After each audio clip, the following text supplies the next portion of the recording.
October 7th. Gosh, what a difficult day. And all these horrible memories that are coming up again.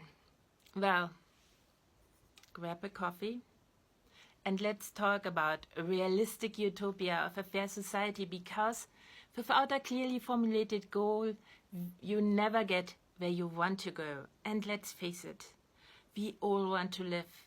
And in the end, we all want to live in a fair society that is fair to all. So, Rawls argues for a standard of fair equality of opportunity, an equal chance for all to develop natural skills and abilities, because a formal equality of opportunity, the idea that jobs and other positions should go to the most qualified candidate alone, will not ensure equality of outcome. His argument is supported by the motivation every human alive under the sun ever had to contemplate cooperation with other humans. Something that requires of the participants to limit their freedom to self-generate their models of a world, their reality, as they seem best suited for themselves, and align their individual models by using a shared data set. They could survive alone. That's important to remember all the time. The motivation is not survival.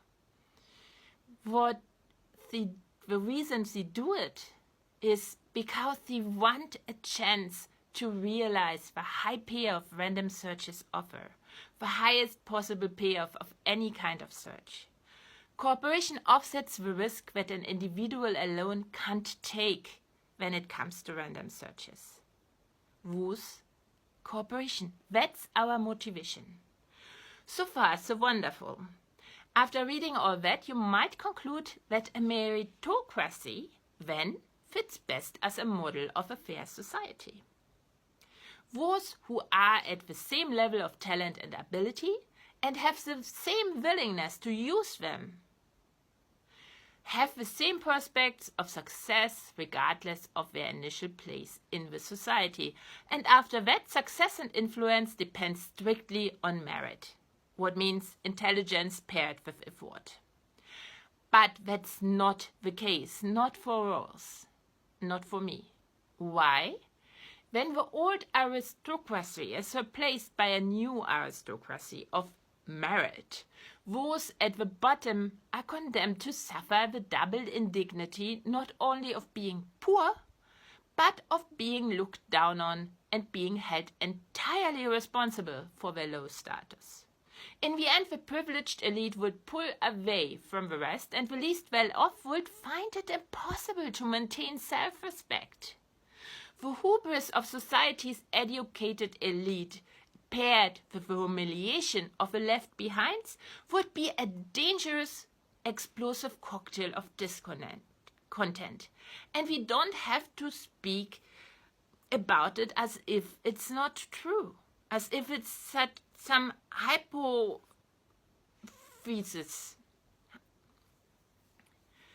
It's what we have in our society right now. That's a real problem. And it would be again a situation in which not all get out of the corporation what made them join the group in the first place. Why then? When the contact doesn't make any sense for them, as it only puts burden on them and doesn't allow them to engage in random searches, lean into the unknown, explore, find new energies and new information, should they continue to fulfill their responsibilities that the shared dataset puts on them. A shared dataset that they have lost any say over, as it contains a stipulation now that not just success but also influence depends strictly on merit. The only way they will act as if they use this dataset in their individual world generation processes, or give in and use it simply because they have no other chance, will be by force or the threat thereof. And that's the clearest sign that society is most definitely not fair. As a fair society doesn't need violence or the threat thereof to enforce its structures and rules, the data set it is based on. In a fair society, everyone will fulfill their role just because they get out of a contract what they wanted and what they cannot get any other way. In the end, this again goes back to the idea that society is a data set, a social contract that people agree to not for survival, but to offset the too high-risk random searches pose for an individual. It's a contract about actions taken by the members. They promise to lean into the unknown and explore and discover. And what should happen in case the high payoff of random searches enabled by the contract materializes for the one or the other of the members?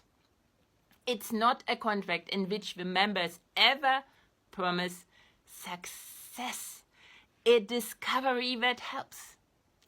In modern law, this is the difference between a service contract in which a party promises its labor and gets paid irrespective of the success, and a creation contract in which one party commits to creating something and is only paid after inspection and approval by the other party.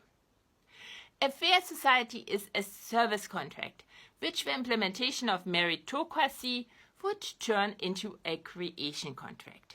And that would make it for most people impossible to fulfill the obligations of a contract from the outset, out of no blame of their own. Why? Because people only deserve or can be blamed for things that they are responsible for. But we are all the result of a natural lottery. Talent, just as class, race, gender, health, and so on, is nothing we have any control over.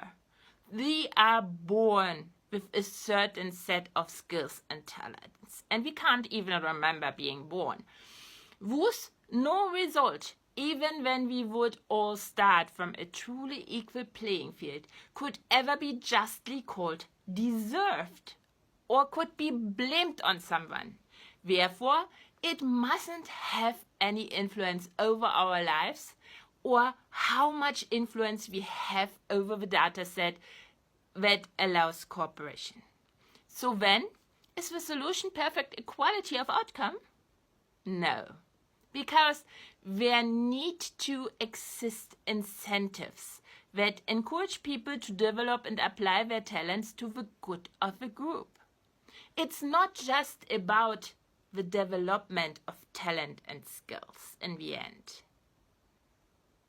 It's about the development of talents and skills that will help the whole group in the end. Then the random search done to get them ends in success. In the end, society, our willingness to cooperation is an exercise in harnessing diversity. It's all about keeping the balance between aligning the self-generated models of the world of the members to the point the pursued level of cooperation is possible, and keeping these models diverse enough that the individual searches, but also the cumulated search of the group, remains random. And that's where roles difference principle comes in.